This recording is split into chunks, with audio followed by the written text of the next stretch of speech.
जब हुकूमत बादशाह की थी मौलाना साहब, बड़ा सरल प्रश्न है लेकिन इसका उत्तर आज तक मुझे कोई नहीं दे पाया। मैं आज से थोड़ी नहीं प्रश्न उठा रहा हूं, 35 साल तो मुझे हो गए उठाते हुए इस प्रश्न को, और देश के दुनिया के तमाम आलिम मेरे साथ जुड़े। जब बादशाह के पास अथाह जमीन थी तो आपने काशी में सटा के मस्जिद क्यों बनाई? मथुरा में जन्म स्थान पर ईदगाह क्यों बनाया? आपके पास तो पूरा ब्रज खाली पड़ा था। सलीम चिश्ती की जहां दरगाह बनाई है वो इलाका पूरा खाली पड़ा था, वहां ईदगाह बनाते, दुनिया की सबसे बड़ी ईदगाह बनाते। काहे को बनाई भैया? सटा सटा के क्यों बनाई? सटा सटा के। इस बात का उत्तर हमको आज तक किसी ने नहीं दिया। इस बात का उत्तर दे देंगे तो आपकी नीयत पर सवाल उठेगा। हमको मालूम है जन्नत की हकीकत, हमको मालूम है कि आपने सटा के क्यों बनाई, आप क्या सिद्ध करना चाहते थे। आप भारत के माथे पर लात रखकर खड़े होना चाहते थे, आप भारत की छाती पर लात रख के खड़ा होना चाहते। कोई विद्वान मुझे बता दे कि विश्वेश्वर महादेव के आंगन में आपने वो छोटी सी मस्जिद क्यों बनाई? पूरा काशी खाली नहीं था क्या? और जहां आपने मस्जिद बनाई वहां मुस्लिम आबादी भी नहीं है, घनत्व तो नहीं है।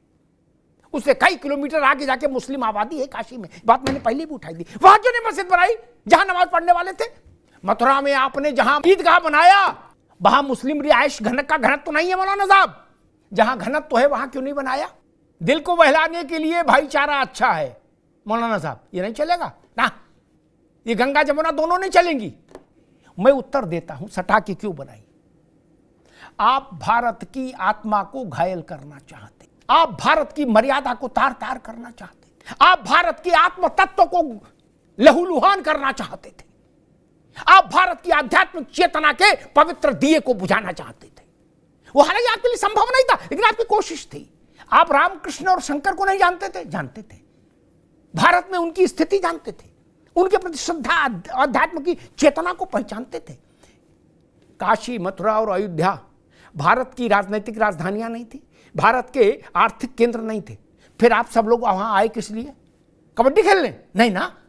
दुनिया के किसी इलाके में ज्ञान वापी नाम से कोई दूसरी मस्जिद है क्या? कहीं हो तो बता दीजिए।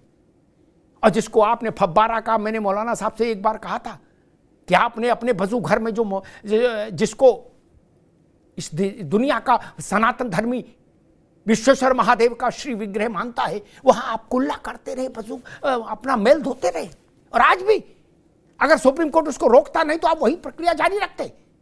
और कल अगर जांच में साबित हो गया कि वो शिवलिंग था, है, तो मौलाना साहब मुंह दिखाने के लायक नहीं रहेंगे लोग। ये हिंदू कैसे सहन करेगा कि 400 साल उसके शिवलिंग पर लोग कुल्ला करते रहे? कैसे सहन करेगा?